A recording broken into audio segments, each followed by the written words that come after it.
She was the blind, rejected Omega everyone cast aside, the girl no wolf wanted, until the night she stumbled into the Alpha King's arms and his world shattered. Torn between the scars of betrayal and the fire of an impossible bond, he swore he didn't need a mate, but his wolf had already chosen her. In a world where rejection is death, will their broken pieces fit together, or will loving her destroy them both?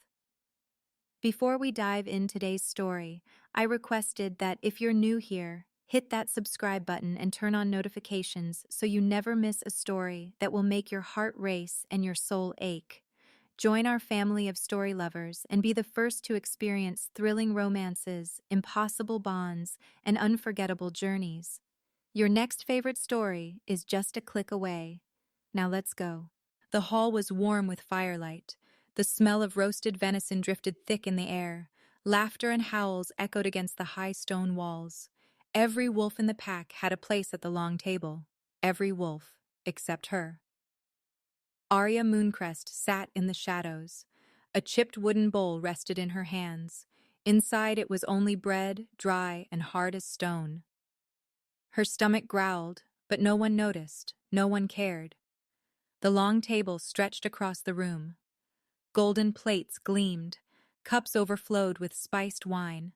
The pack feasted together, shoulder to shoulder, teeth flashing in joy. But her place was on the floor, at the far edge of the firelight. She tore a small piece of bread with trembling fingers. She chewed slowly, her throat tight. Her ears caught every laugh, every cruel whisper.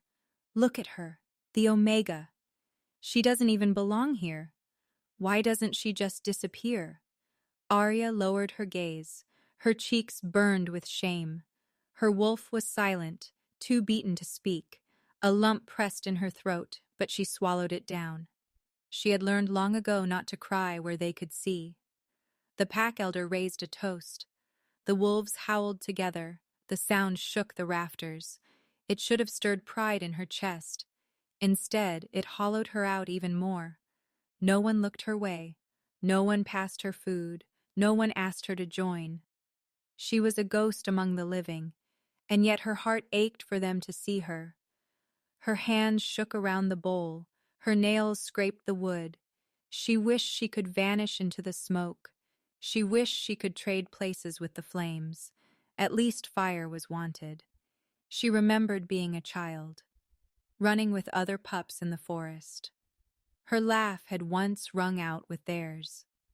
But as soon as ranks were declared, everything changed. Omega, lowest, forgotten. Her back still carried the scars of punishment. Her palms were rough from scrubbing stone floors.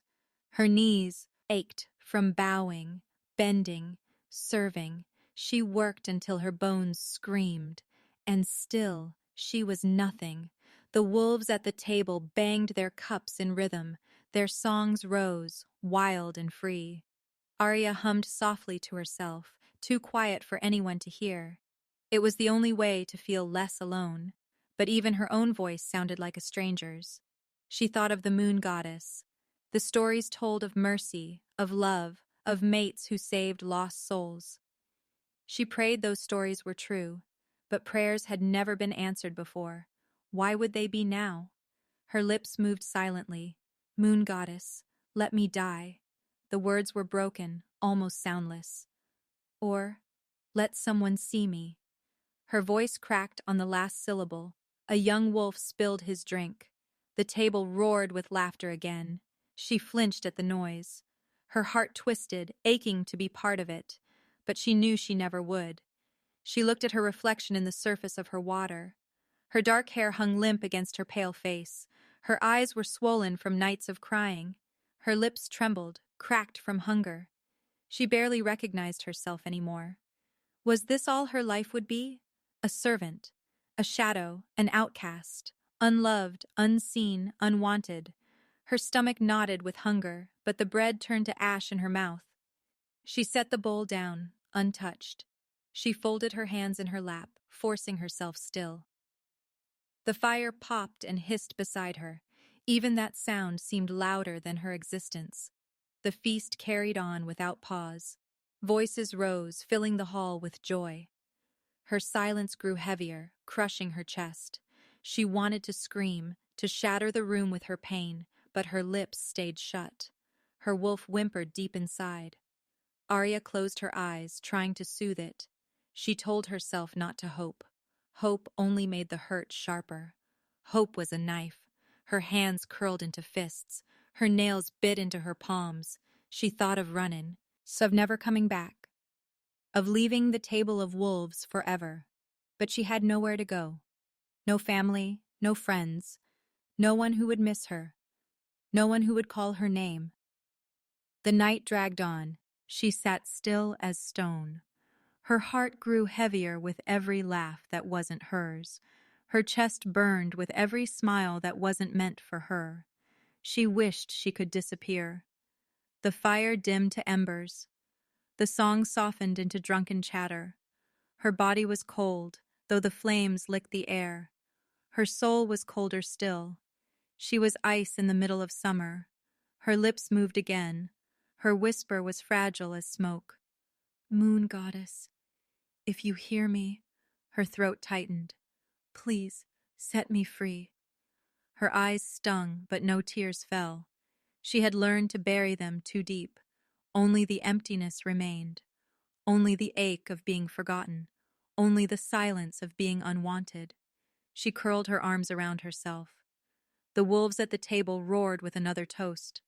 The sound washed over her like waves on stone. She did not rise to join them. She stayed small, still, invisible, but her prayer lingered in the air.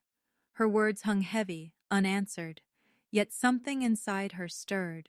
A strange shiver crawled down her spine, as if the night itself had heard her. And then, softly, a shadow moved behind her chair. She froze, breath caught in her throat. The scent of pine brushed against her senses, warm, unfamiliar. Her heart skipped. And then, a low voice whispered close to her ear. You shouldn't be eating alone, Aria. Aria's breath hitched. The voice slid through the air, low and smooth. Her fingers tightened around the wooden bowl on her lap. She dared not turn too quickly. Behind her stood Ronan Blackclaw. His shadow fell long across the stone floor. The firelight licked the edge of his sharp jaw, catching on his amber eyes. He was taller than most, his presence commanding without effort. No one ever spoke to her during the feast. No one even acknowledged she was there. Yet here he was, crouching to meet her gaze. His lips curved into a slow, deliberate smile. You shouldn't be eating alone, he said again, softer this time. His tone carried warmth she wasn't used to, a warmth she longed for. Her chest fluttered, though her mind whispered caution. She lowered her gaze. I don't belong at the table. The words cracked in her throat, raw from silence. Her voice felt too small, too unworthy. Ronan tilted his head. Who told you that? He leaned closer, his scent of cedar and musk brushing against her senses. Her wolf stirred, uncertain, curious. They all did, she whispered, nodding toward the pack. Her hands clenched in her lap, her shoulders hunched, ready for his laugh. But no laughter came. Instead, Ronan's hand reached out, brushing lightly against hers. His touch was warm, steady, unexpected. She froze, her breath caught. He didn't pull away. They're blind, he murmured. Too blind to see what I see. His eyes roamed her face, soft but intent. You're beautiful, Aria. Her lips parted, but no words came. Beautiful. The word echoed in her skull, strange and unreal.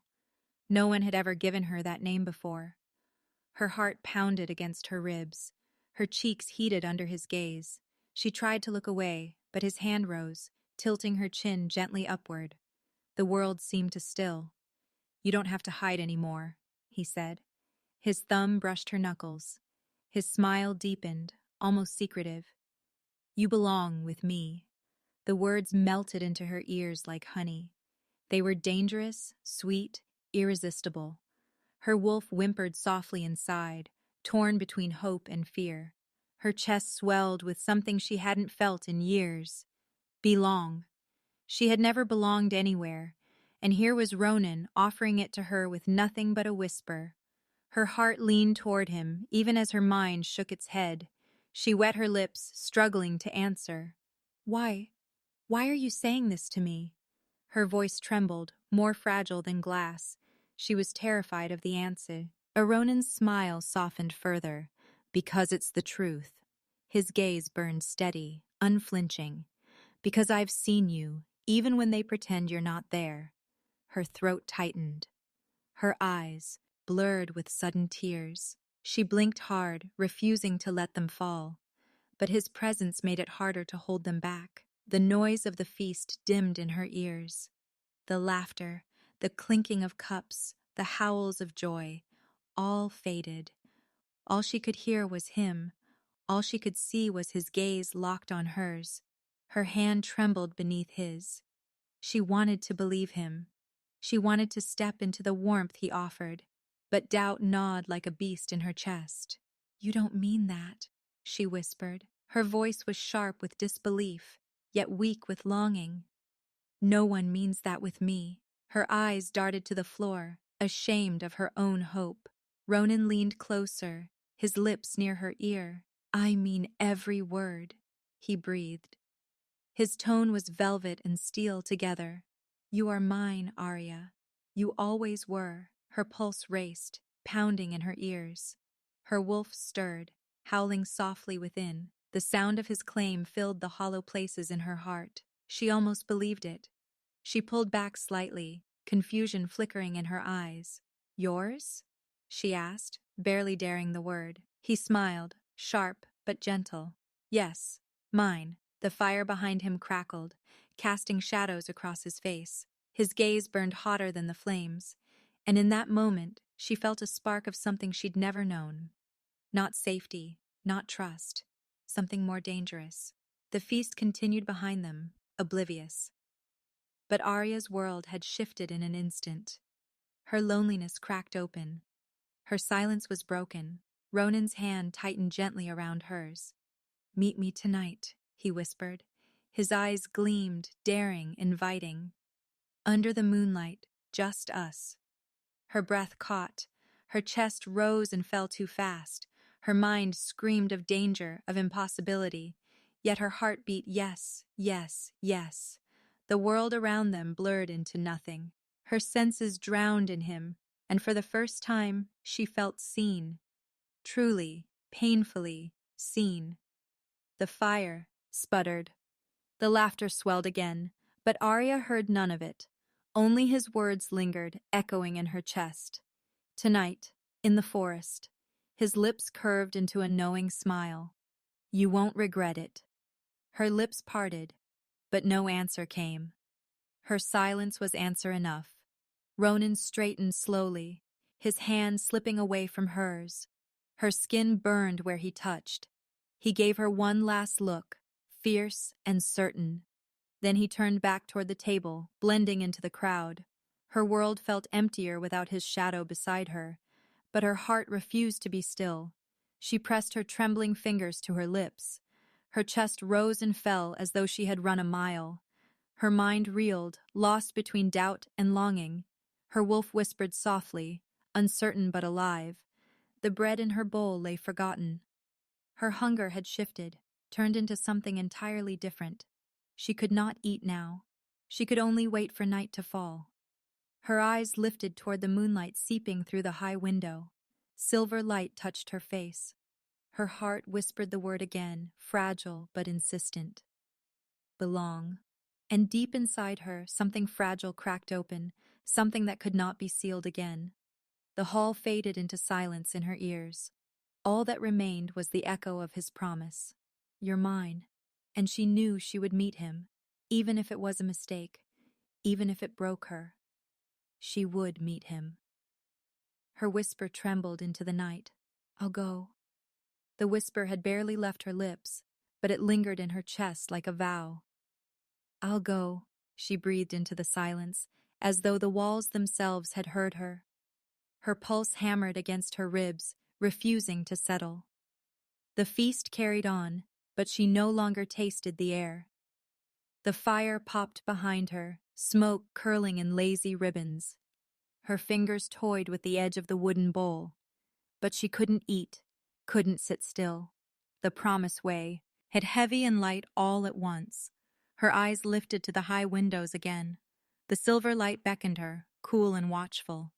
The moon would be her witness tonight, her companion, her secret keeper. When the hall finally began to quiet, she slipped away. Her steps were careful, her body small against the shadows. No one noticed her leaving. No one ever did. The night air met her like a cold kiss. It slid across her skin, sharp and alive. The stars glittered above, scattered like spilled jewels. The forest beyond the stronghold waited, vast and dark. Her heart ached with fear. Her legs trembled with anticipation. Every instinct whispered danger, yet her chest tugged forward. Forward into the trees. She wrapped her arms around herself as she walked. Each step crackled against the fallen leaves. Her ears twitched at every sound, the call of an owl, the rustle of unseen creatures. The night was alive, breathing with her. Her wolf stirred uneasily within her. It shifted, restless, curious. It pressed against her ribs, urging caution. But it didn't stop her. The deeper she went, the darker it became. The canopy thickened overhead, blotting out parts of the sky. Only slivers of moonlight dripped through the branches. They fell like silver paths across the ground. She followed those paths. She didn't know where they would lead. But her body seemed to know, carrying her forward, as though the promise itself had turned into a thread guiding her. The wind whispered through the leaves. Her breath rose in small clouds before her face. Every sound felt louder, sharper. Her own footsteps seemed to echo against the silence. Then she saw it. A clearing bathed in moonlight. The grass shimmered pale, silver as frost. And at the edge of the light, he stood, Ronan, tall, unshaken, waiting as though the night bent around him. The moon clung to his shoulders, setting his dark hair aglow. His amber eyes gleamed, catching her at once. Her breath caught in her throat. For a moment she couldn't move. Her feet rooted into the earth. Her chest rose and fell too quickly. He stepped forward, slow, measured. His movements carried the ease of a predator, yet there was softness in his gaze. When he spoke, his voice carried through the clearing like a spell. "You came." Her lips parted. The words stuck in her throat. All she could manage was a nod, a fragile, trembling nod. His smile curved, deliberate and knowing. "I knew you would." He closed the space between them, one step at a time. Each step pulled the air tighter around her. Her hands clenched at her sides. The night seemed to pulse with his presence. Her wolf stirred, unsettled, yet drawn. Every fiber of her being was caught between flight and surrender. When he finally stopped before her, the world held still. The forest hushed, listening. The moon poured its light over them both. And his hand lifted, slow, reaching for her face. She flinched, just slightly. Her breath shivered against her lips. But he didn't falter. His knuckles brushed her cheek with aching gentleness. "You shouldn't look so afraid," he whispered. His eyes burned into hers, steady and consuming. "I'd never hurt you." The words sank into her, sweet and dangerous. Her chest ached with the need to believe him. Her lips trembled with the weight of silence. Finally, she found her voice, quiet and thin. "Why me?" Ronan's hand lingered at her cheek, then slid down to her jaw. He tilted her face upward, forcing her to meet his gaze. "Because I see what no one else does." His voice was steady, almost fierce. Her heart beat louder, faster. She wanted to close her eyes, to escape the intensity. But his gaze held her captive. There was nowhere to run. The forest wind shifted, carrying the scent of pine and earth. It tangled her hair, brushing it across her lips. His fingers moved to tuck the strands behind her ear. The touch lingered, deliberate. "You're not meant to be invisible, Aria," he said. His words pressed deep, whirling into the hollow places inside her. "You're meant to shine." The promise burned, too bright, too sweet. Her throat tightened. Her eyes blurred again, tears gathering against her will. She shook her head slightly, trying to break the spell. "I don't know how to believe you." Ronan's hand slid away, resting at his side, but his gaze never wavered. "You don't have to believe me," he murmured. "Not yet. Just trust me tonight." Her wolf whimpered inside her chest, conflicted and yearning. Her breath came shallow, her body caught in a storm. The clearing seemed to shrink, holding only the two of them. The world outside ceased to exist. He stepped closer again. The air thickened. Her pulse stumbled wildly. Her body swayed toward him despite her fear. The moonlight touched his face, carving his features sharp and otherworldly. His lips parted, soft, deliberate. The promise of something lingered in the air, something forbidden. Her heart screamed not to fall. Her soul whispered to let go. The pull between them stretched taut, ready to break. Every breath was a question. Then, a branch snapped at the edge of the clearing. The sound ripped through the silence like a blade. Aria's head whipped toward the shadows. Her pulse spiked, her breath catching sharp. Something moved beyond the trees, eyes, watching, waiting. The forest was no longer theirs alone. Ronan's jaw tightened. His hand went to her arm, protective, possessive. "Stay close," he whispered. His voice was low, urgent. The night had shifted. The promise of sweetness cracked into tension. The forest no longer felt like a sanctuary. It felt alive with unseen danger. Her chest rose and fell, trapped between fear and hope. She clung to his presence, the only anchor in the dark. But the question lingered sharp in her throat. Who or what was watching them? Her whisper trembled. "We're not alone. We're not alone." Her voice cracked like a branch underfoot, and Ronan's body tensed beside her, his hand tightening against her arm as though he could shield her from every shadow, the night around the pressing closer, heavy with unseen eyes. She swallowed hard, her breath trembling as the forest seemed to exhale, each sound louder, each rustle sharper, her wolf restless beneath her skin, warning and waiting, and though the clearing was bathed in silver light, the edges of darkness seemed to pulse with something alive, something watching, something patient. Ronan's gaze cut through the trees, his jaw set, his presence like a wall between her and the unknown. Yet her heart wouldn't stop racing, not from him, not from fear, but from the weight of being caught between both. The silence broke when another branch snapped, deliberate, not accident, and her chest heaved as her eyes darted toward the sound, half expecting claws, fangs, some beast of the night. But instead a figure emerged, tall, broad-shouldered, eyes glinting with a mocking light that cut through her. And though he carried the scent of their own kind, it was sour, twisted with arrogance, the kind that belonged to one who enjoyed cruelty more than company, and Ronan stepped forward, placing himself fully in front of her, voice dropping low, dangerous. "Show yourself." And the figure chuckled, stepping into the silver glow, a sneer curling across his mouth as his gaze slid over Aria like she was prey, like she was nothing, and her stomach knotted, her nails digging into her palms as shame and fear tangled within her. But Ronan's shoulders blocked most of the view, his stance commanding, the way his body leaned just enough to remind her she wasn't alone, that someone, at least someone, stood for her. Yet the intruder's words spilled out like venom. "So this is where the little Omega runs off to, hiding in the dark, whispering with those above her station." And his smirk widened, cruel, as if he'd found entertainment in her trembling, her silence, her presence here.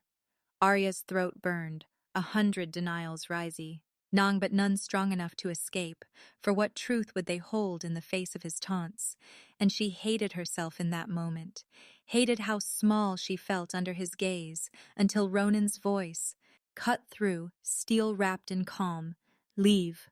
One word, simple yet absolute, and for a breath the air seemed to shiver with power, the night itself holding still to see what would come next. And the intruder laughed, the sound harsh and cutting. "Leave? You forget yourself, Ronan. You forget where you stand." And his eyes flashed, not with kindness, but with the thrill of stirring conflict. And Aria stepped back, her heel brushing the cool grass, every instinct screaming danger.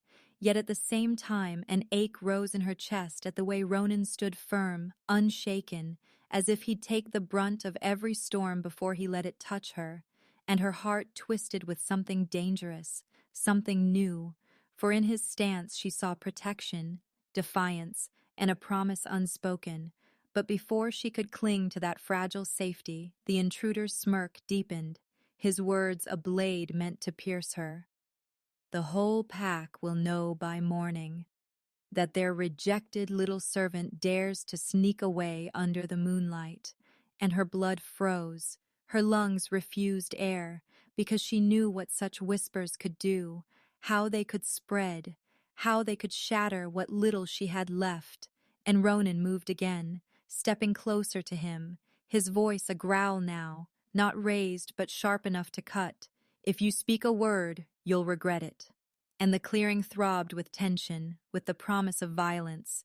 And Arya's eyes widened as both men locked stares, power clashing without touch, without strike, and she could feel it, the air vibrating with unspent fury, with challenge, with danger, her body shaking as if the earth itself recognized the clash, and she wanted to scream, to beg for it to stop. Yet her voice was gone, lost in the rising storm, her wolf pacing frantic inside her chest, torn between fight and flight, between trust and despair, and in that silence, in that suspended moment where the night held its breath, the intruder leaned in, his grin feral, his whisper curling into the air like smoke.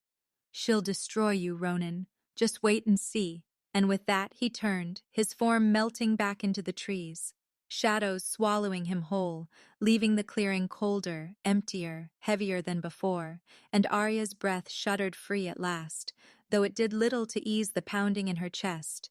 And as the silence settled once more, Ronan turned to her, eyes burning not with desire this time, but with something darker, more dangerous, more final, and the night around them seemed to lean closer, waiting, as he whispered words that chilled and ignited her all at once.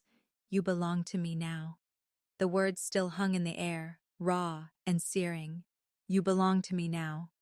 And they struck her chest like both a blow and a balm, stealing the breath from her lungs, leaving her trembling in the cold moonlight, as though her very soul had been claimed without her consent, without her understanding, and yet a part of her, the part that had always ached to be seen, to be wanted, to be more than invisible, clung to those words as if they were the first thread of belonging she had ever been offered. Her lips parted, but no sound came, the silence between them stretching taut, pulsing with meaning, her eyes searching his face, the shadow and light warring across his strong features, his gaze unyielding yet not cruel, his presence overwhelming yet oddly steady, and she wondered if he realized how close she was to unraveling, how fragile her heart was beneath the weight of his claim.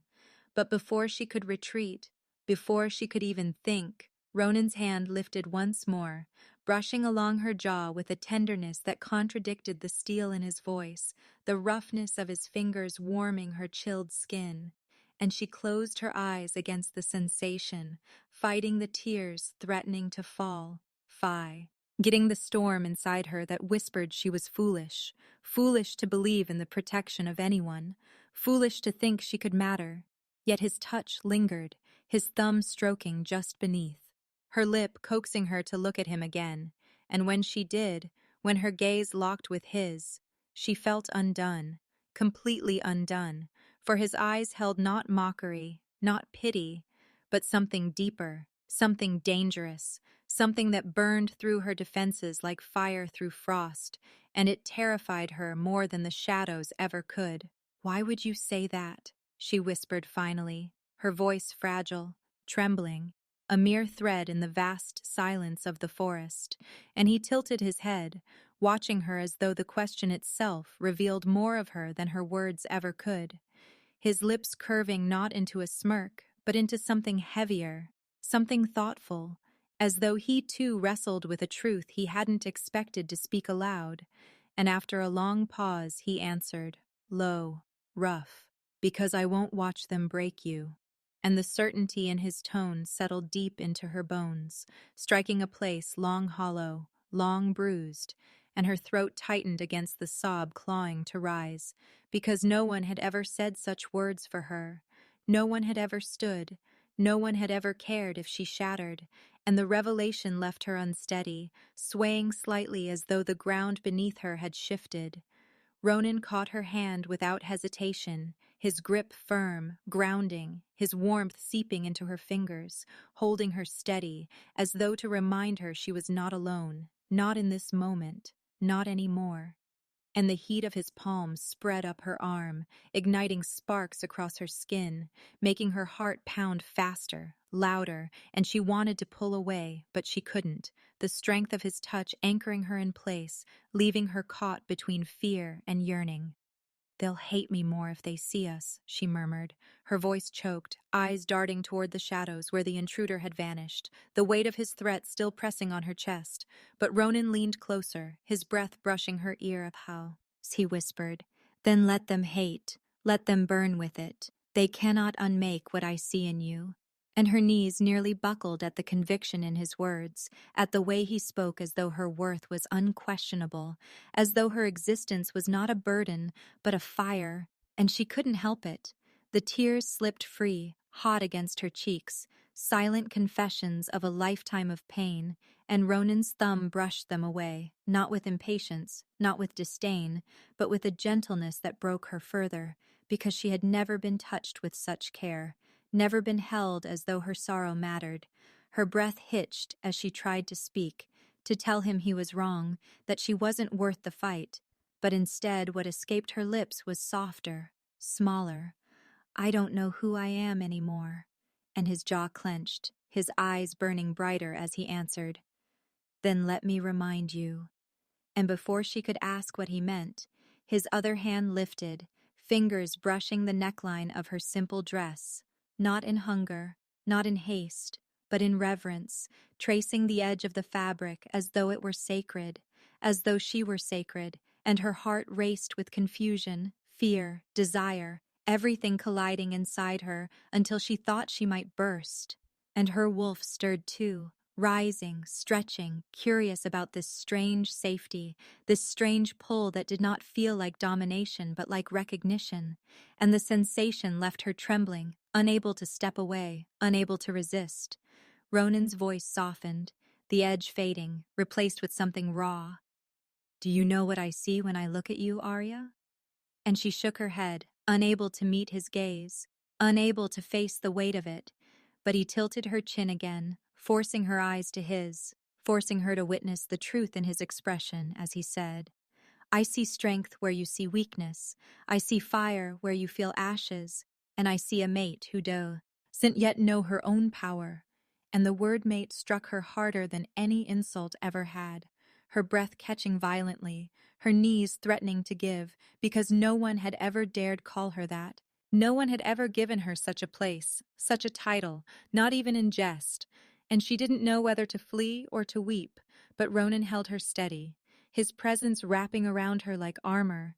The night thickened with his words, the forest leaning closer as though to listen, and she could barely think, barely breathe, every thought drowning under the sound of his heart, the sound of his voice, and she wanted to scream that it wasn't true, that he was wrong, that she wasn't worthy.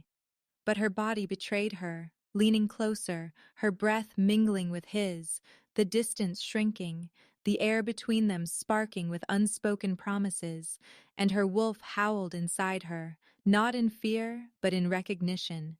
And she knew in that instant that some line had been crossed, that nothing would ever be the same. But before she could give in, before she could decide whether to run or to stay, a rustle tore through the trees once more, harsher, nearer. And Ronan stiffened, his hand dropping to her waist instinctively, pulling her closer against him, his eyes cutting into the darkness as his body shielded hers again. And though her chest ached with the closeness, with the danger, her heart hammered for another reason too, because she realized she wasn't only afraid of what lurked in the shadows, she was afraid of what she had already begun to feel. And the night held its breath as the sound grew louder, closer, heavier, until it was clear whatever approached was no longer hiding, and her voice broke into the silence, trembling, desperate. "Ronan, what is it?" As the darkness beyond the silver clearing shifted and a figure began to emerge. The figure stepped out of the shadows, his boots crunching against the undergrowth, each sound deliberate, mocking, and the pale wash of moonlight revealed a face Aria knew too well, the face of someone from her own pack, someone who had sneered at her since childhood, who had whispered lies in the ears of others and laughed when they became truth.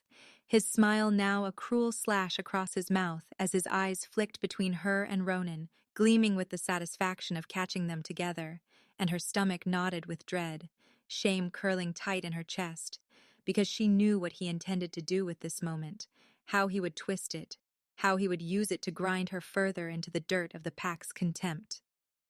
Ronan's body shifted immediately, his stance broadening, his hand tightening around her waist with an authority that left no doubt he was claiming her as his to protect, his gaze burning like amber fire as he locked eyes with the intruder, the clearing trembling with the tension of two wolves measuring each other. And Aria could feel it, the invisible clash, the weight of dominance pressing against the night air, her own wolf cowering low, but also restless, conflicted by the storm of fear and safety colliding inside her.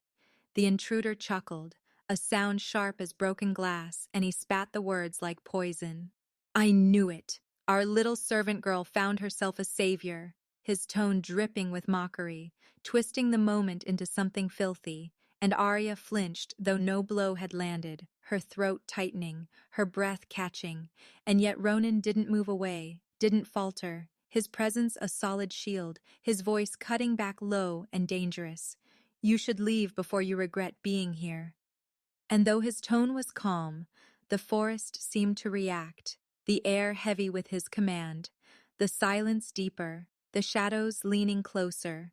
But the intruder only smirked wider, stepping further into the silver light, circling them like a vulture circling prey, his eyes lingering on Aria with open disdain, making her shrink even as Ronan's hand steadied her. "Oh, this is rich," he sneered.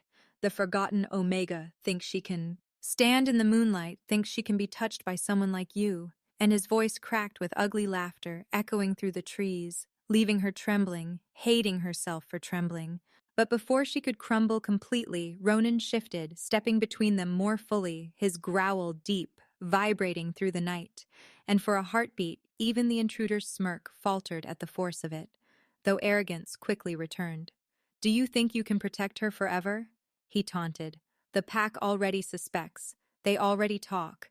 And when they see her for what she really is, they'll tear her apart piece by piece."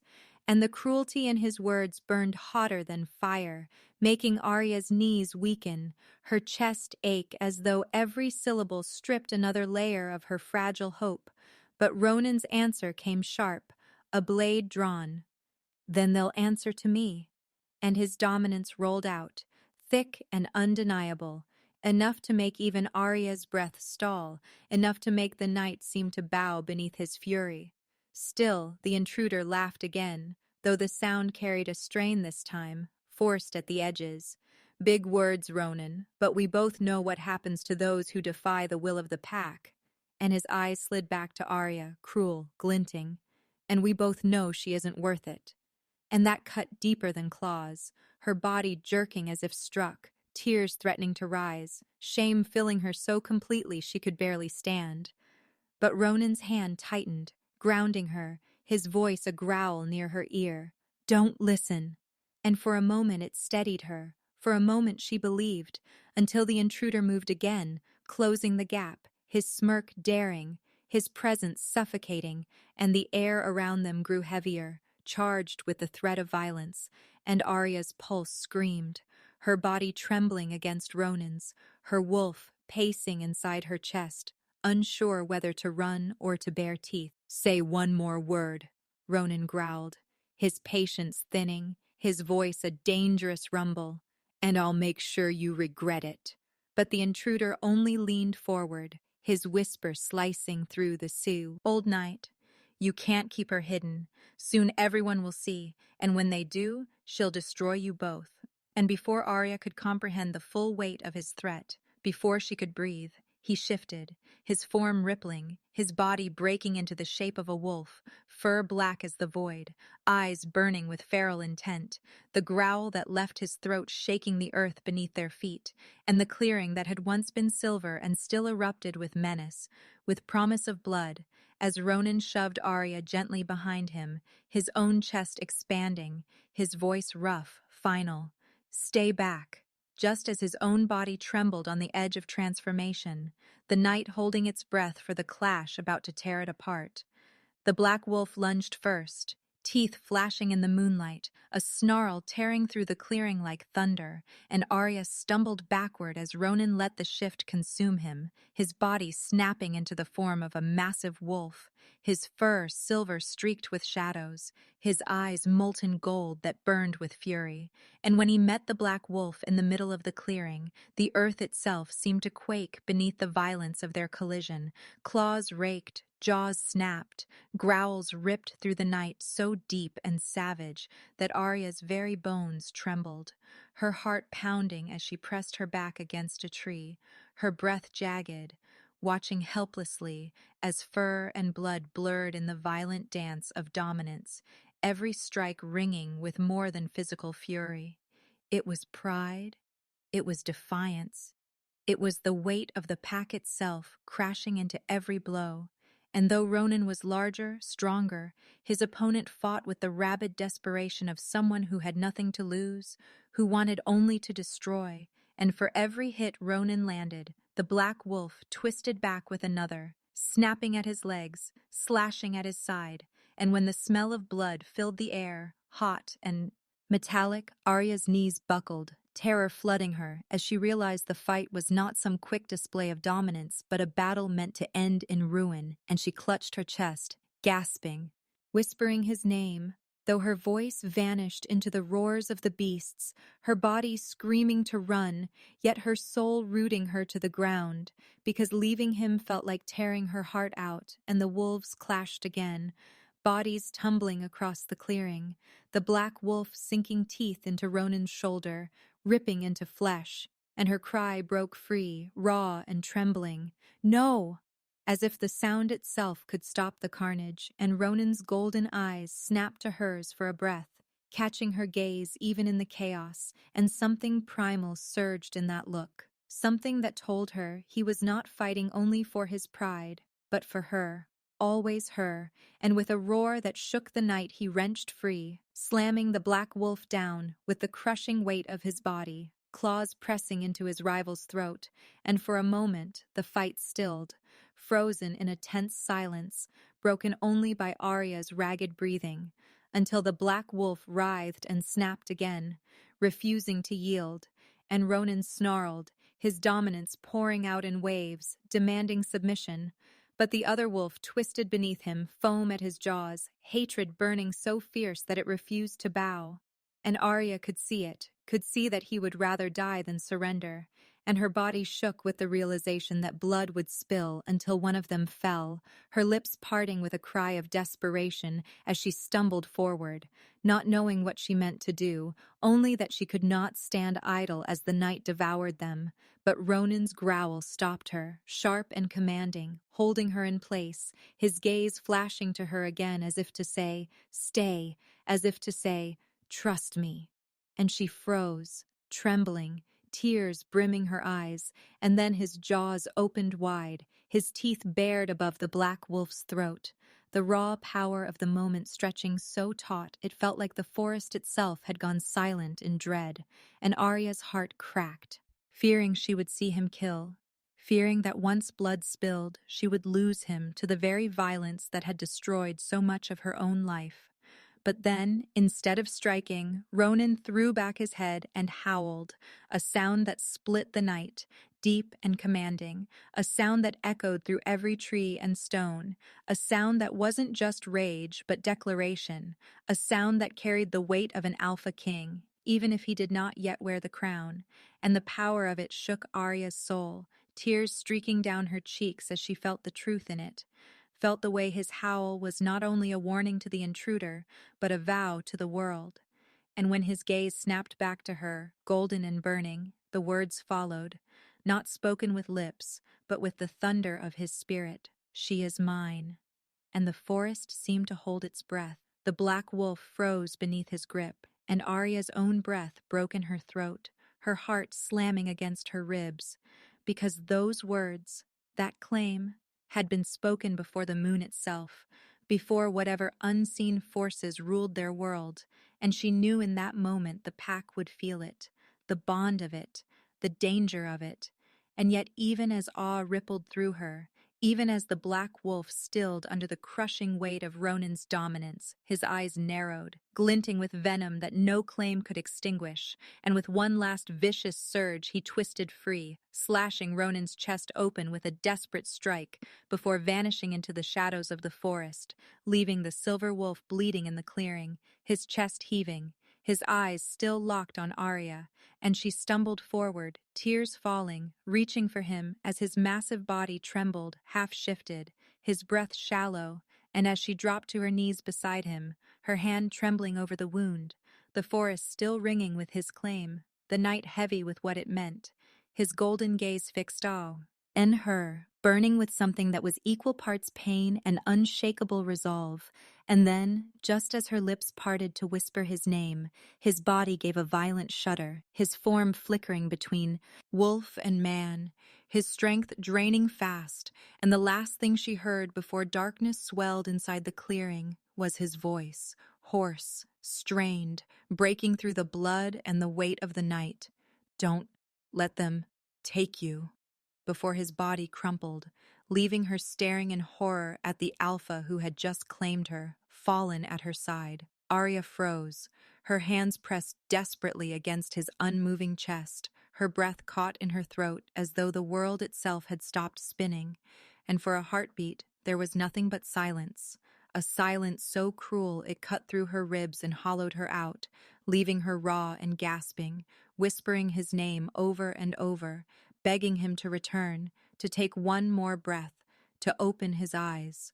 But the only answer was the echo of her own broken voice trembling through the trees, and despair swallowed her whole, her tears spilling freely as she shook him, her sobs tearing from her chest like an animal wounded beyond repair, because how could the only one who had seen her, the only one who had claimed her, leave her so soon?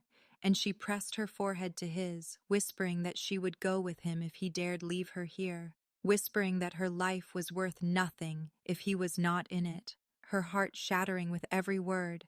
And just as she thought she could not bear another second of the emptiness, a faint pulse quivered beneath her fingers, so slight she thought she imagined it.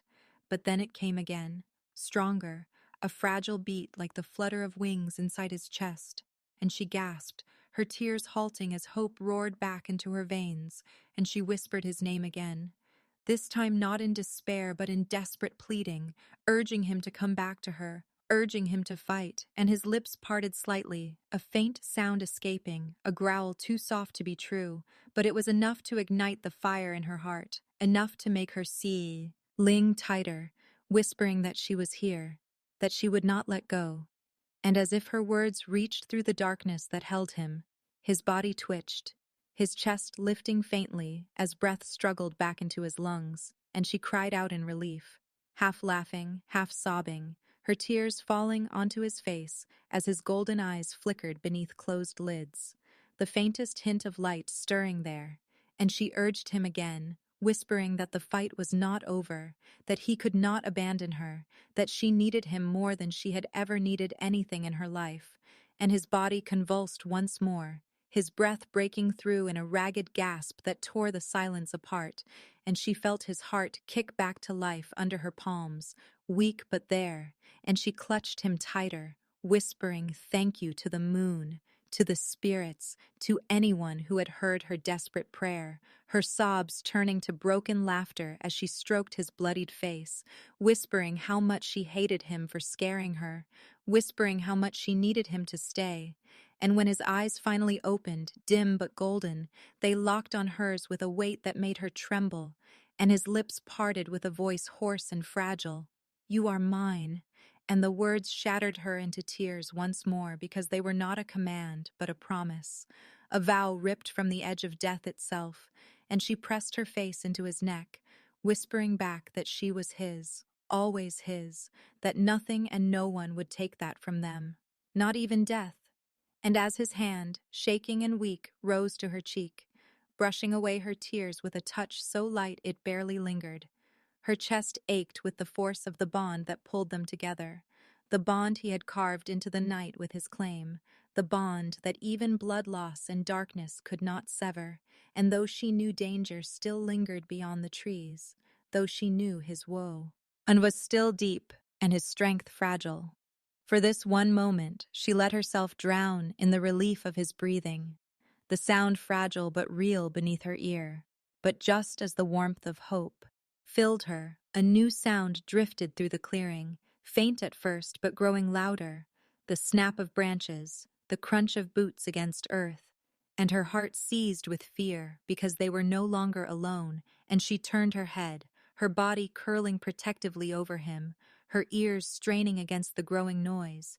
And when the scent of wolves and iron reached her nose, sharp and unmistakable, she realized with a jolt of terror that whoever approached had come for him, not to save, but to finish what the black wolf had failed to do, and the fragile hope she had just regained threatened to shatter once more as shadows moved between the trees, closing in around them. The shadows thickened as figures emerged from the trees, their eyes glinting in the moonlight, the metallic scent of iron shackles and weapons stinging the air, and Aria crouched protectively over Ronan's wounded body, her own small frame trembling yet unyielding, because though fear raged through her veins, she would not allow them to touch him, not after everything he had fought for her, not after the night had nearly stolen him away. And the first of the intruders stepped forward, his voice cold and sharp as he accused her of defiling the pack's order, of standing beside a king who should never have chosen her. And the wolves behind him muttered their agreement, their eyes full of scorn and hunger for vengeance, and for a heartbeat she felt the old weight of rejection press down on her, the memory of nights spent alone, whispers behind her back, hands pushing her aside as if she were less than nothing. But then she felt Ronan's faint breath against her thigh, the fragile rise and fall of his chest, reminding her of the vow he had spoken into the night, reminding her that for once in her life someone had chosen her, and that choice gave her strength enough to rise slowly to her feet, her body trembling, yet her voice steady as she told them she would not move, that if they wished to take him, they would have to go through her, and her words seemed to shock them, for never had the broken Omega spoken with such defiance. But before they could answer, the ground shook with a sound that sent every hair on her body standing, a deep growl that rolled like thunder, and she realized with a jolt that Ronan's wolf, though broken and bleeding, was not silent, his golden eyes cracking open to burn through the clearing with a light that made every intruder hesitate, and his hand, shaking but sure, reached up to catch her wrist, his voice hoarse but commanding as he forced the words out, "Stand with me." And though his strength was a shadow of what it once was, the power of his spirit filled the air, and Aria obeyed, stepping back so that their shoulders brushed, his presence behind her as solid as the mountain. And when he pushed himself halfway to his knees, blood dripping but resolve unshaken, the pack faltered, sensing the fury beneath his weakened state, and the leader of the intruders sneered, raising his blade as if to strike. But Ronan's growl deepened, his body trembling with the effort as he declared before them all that the Omega they despised was his mate, his queen, chosen by his wolf and sealed by the bond no blade could sever. And his words cracked through the night like lightning, silencing even the boldest among them, because in the world of wolves, A claim spoken beneath the moon was sacred, and to challenge it was to invite ruin. Yet still the intruder pressed forward, desperate to defy, until Aria herself stepped in front of Ronan once more, her eyes blazing with tears, but also with fire. And she shouted that she was no longer the cast-off Omega they mocked, that she belonged to him, that if they wished to strike her, they would have to face the Alpha King himself. Ilf. And for the first time the words did not feel borrowed but her own, her voice carrying like a thread of steel through the trees. And as the silence thickened, something shifted, a weight in the air that pressed down on every wolf present, the invisible force of an alpha's will spilling from Ronan even in his weakened state. And one by one, those who had come to destroy him dropped their gaze, their knees hitting the earth as they submitted to the bond they could not deny, until only the leader remained standing, his eyes blazing with stubborn hatred. But when he lunged forward, desperate for one final strike, Ronan moved faster than any thought, his hand catching the wolf's throat in a grip like iron, his body surging with one last burst of strength, drawn not from fury, but from the bond that anchored him to her. And with a growl that shook the night, he forced the traitor to the ground, pinning him beneath the weight of his dominance, until at last even the defiant one whimpered and bent his head, yielding fully. And the clearing fell silent save for the harsh sound of Ronan's breathing, his chest heaving as he looked at her, his bloodied lips curving into the faintest smile, and when his hand slid into hers, binding them before all who had once scorned her, she felt the truth settle deep into her bones, that she was no longer alone, no longer broken, that she was his and he was hers, and nothing, not betrayal, not rejection, not even death itself, could sever what the moon had witnessed. And as the first rays of dawn bled through the trees, painting them both in gold, the pack bowed low, not to destroy, but to honor, and Aria's tears fell freely as she clung to him, whispering that he had saved her. But his voice, though weak, whispered back that it was she who had saved him. And together they rose, scarred but unbroken, their bond unshakable. And the night that began with blood and betrayal ended with the Omega and the Alpha King standing as one beneath the awakening light of a new day.